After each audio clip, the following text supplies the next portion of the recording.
Bismillah, alhamdulillah, wa salatu wa salam ala rasulillah. Dear brothers and sisters, assalamu alaikum wa rahmatullahi wa barakatuh.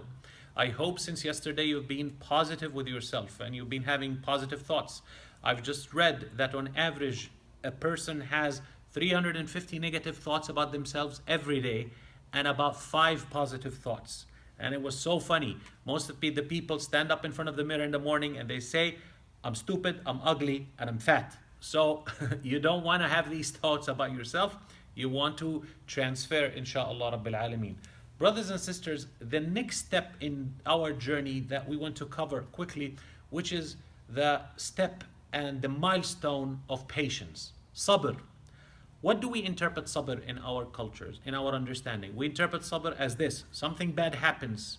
You can't do anything about it. You sit down, you're waiting. Now you're having sabr until that thing changes. And once it changes, we say alhamdulillah and you move on. That's not sabr, brothers and sisters. According to Al-Quran Al-Kareem, sabr is something very interesting and amazing. Sabr means consistency and persistency. That's why the first kind of sabr is that you have consistency and persistency in obeying Allah subhanahu wa ta'ala. When you pray 5 times a day, you're having sabr. When you fast in Ramadan, you're having sabr. When you pay your charity, you're having sabr. When you hold yourself from being angry, you're having sabr. This is you doing what Allah is asking you to do on daily basis. You never say, I'm bored. You never say, oh, it's too old. You never say, I got used to it. You constantly do what Allah is asking you to do. That's the first type of sabr. Second type of sabr, brothers and sisters, is sabr by staying away from that which is forbidden. We're always surrounded by things that are forbidden to us. We cannot give in to that. So every day you make a commitment with yourself, I will not do haram. I will have sabr by staying away from haram. No matter how much it seduces me, I will not do it. I will stay with Allah subhanahu wa ta'ala. That's the second type of sabr. The third type of sabr is that something bad happens in your life.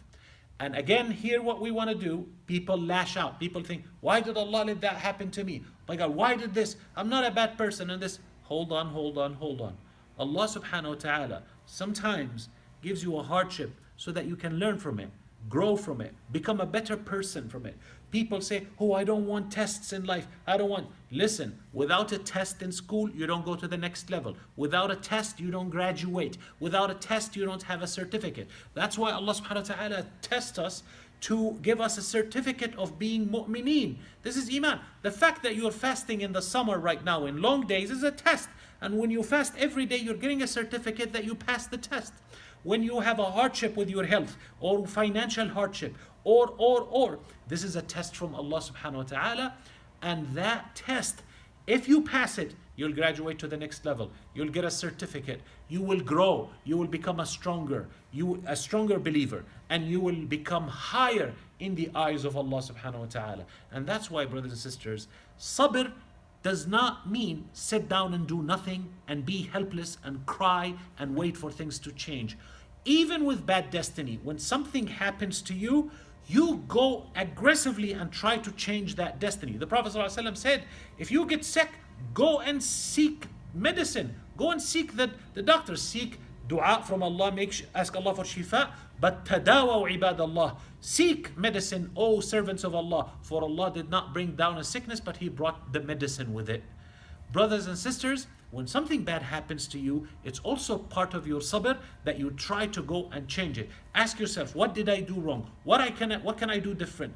How can I change the situation? Allah wants to see you, coming back to Him, making dua, saying, Ya Allah, please change this bad thing that happened to me.